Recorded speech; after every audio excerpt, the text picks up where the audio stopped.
আসসালামু আলাইকুম, আশা করি সবাই ভালো আছেন। আজকে আপনাদের দেখাবো ফেলাতোয়েট ফেলাতোয়েট কফি কিভাবে বানাতে হয়, সম্পূর্ণ প্রসেস দেখাবো। আশা করি সবাই সাথেই থাকবেন। ফার্স্টে কফি নিল,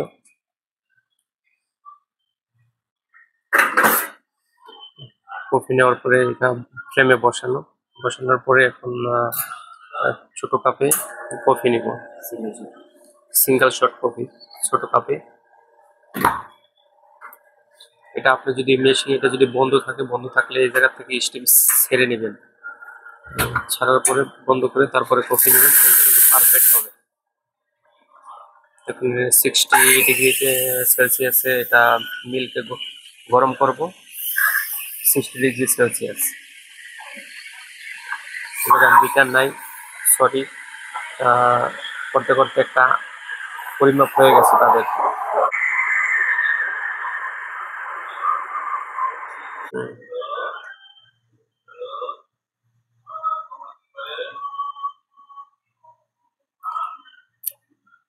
দেখেন,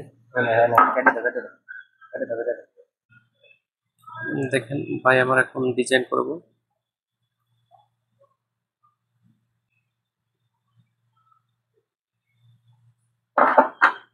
অনেক সুন্দর হয়েছে কিন্তু। আশা করি সবাই ভালো থাকবেন, সুস্থ থাকবেন। লাইক, শেয়ার, কমেন্ট করবেন, কমেন্ট করে বলে দিবেন কি রকমের হয়েছে। আশা করি সবাই সুস্থ থাকবেন। ধন্যবাদ সবাইকে। দেখা হবে নেক্সট কোনো ভিডিওতে। সবাই সুস্থই থাকবেন।